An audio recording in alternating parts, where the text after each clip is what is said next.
Proszę Państwa, witam Was w pięknej miejscowości wsi Chrzelice, leżącej nieopodal tak zacnych miejscowości jak Łącznik, Pogórze, Moszna. Są to strony rodzinne obecnej tutaj Patrycji S. A przed nami ruiny zamku w Chrzelicach, który to słynie z tego, że straszą tam duchy. Tak naprawdę to wymyśliłem to. Na szczęście nie znam niemieckiego. A tu co? Zamek. Co wyczytałem z Wikipedii. Zamek założony w XIV wieku w stylu gotyckim, często przebudowywany. Własność m.in. książąt opolskich, potem w trakcie gdzieś pruszkowskich, Habsburgów, a zaraz przed końcem wojny do 1945 roku własność Winklerów, tych co m.in. pałac w Bytomiu, w Mosznej.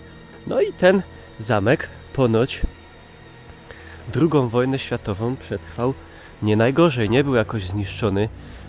Był tutaj sztab niemiecki, potem radziecki. Oczywiście zostało to wszystko w środku rozszabrowane. Patrzmy, co tutaj. No, powiem Wam.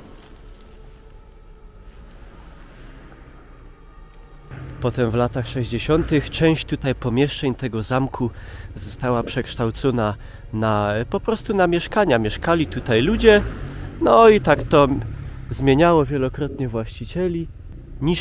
Niszczało z czasem, no i niestety tyle z tego zostało, co widzicie. Coś tam czytałem, że ktoś planował rzekomo tutaj jakąś rewitalizację, ale widzę, że chyba póki co za wiele z tego nie wyszło. Jak widać, już nawet kamienie zdążyły porosnąć mchem. Tam jeszcze jakieś ślady po jakichś klatkach schodowych, po schodach. Tutaj piwnice. No, tam pewnie niezłe musiały się wyrabiać cuda. Ja tam wchodzić nie będę. No, tutaj obstawiam gdzieś w tym miejscu, patrząc po konstrukcji, tutaj był jakiś dziedziniec.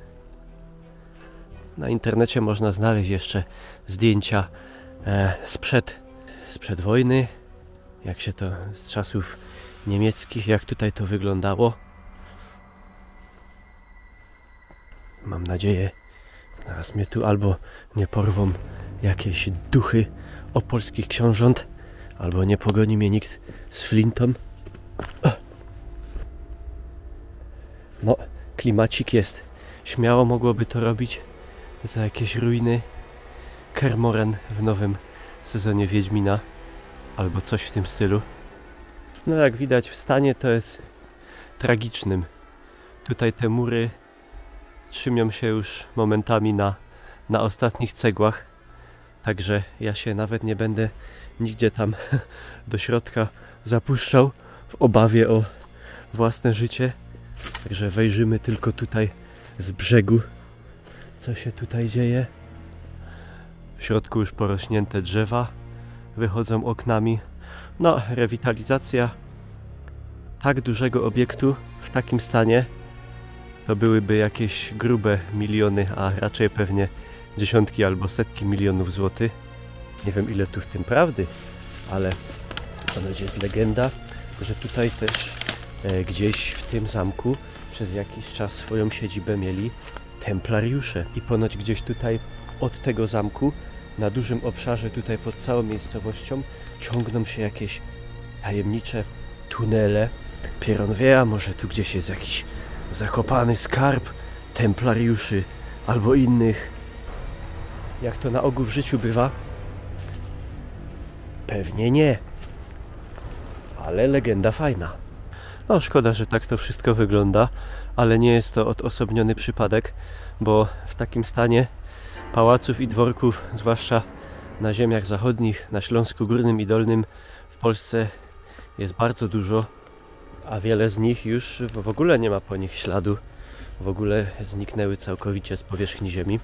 Taki los spotkał m.in. pałac Goduli w Sząbierkach w Bytomiu, po którym dzisiaj nie ma chyba nawet żadnej tablicy pamiątkowej, a jakby spytać kogoś z mieszkańców Bytomia o Pałac Goduli w Sząbierkach, zakładam, że 99% mieszkańców nie wiedziałoby, o co chodzi. Wejście grozi trwałym kalectwem lub śmiercią. No to ja podziękuję za kalectwo lub śmierć. Obejrzymy jeszcze może z prawej strony coś tu dojrzymy ciekawego.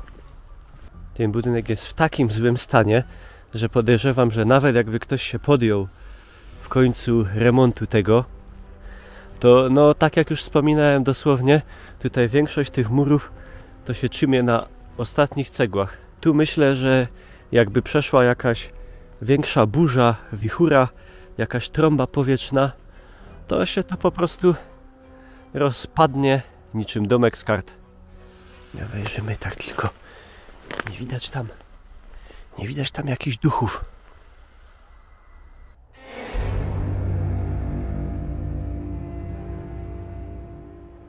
Teren w ogóle naokoło tego zamku jest też trudny.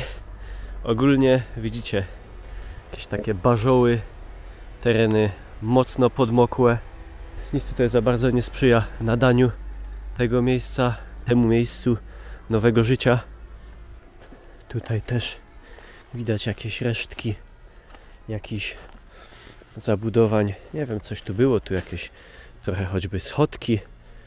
Ciężko stwierdzić. Wszystko tutaj jest w tak złym stanie, że już momentami naprawdę nie da się nawet rozpoznać, co wcześniej było czym. To tyle takiego króciutkiego urbexu. Oczywiście nie właśnie na teren takich posesji, bo się Wam zawalą na głowę. Dziękuję za uwagę. Jak znowu gdzieś po drodze natknę się na coś ciekawego, to nie omieszkam tego utrwalić. Póki jeszcze stoi, bo kto wie, czy nie są to ostatnie nagrania i ostatnie ujęcia w ogóle tego kompleksu. Tu można zeskanować tabliczkę i zobaczyć sobie model 3D zamku.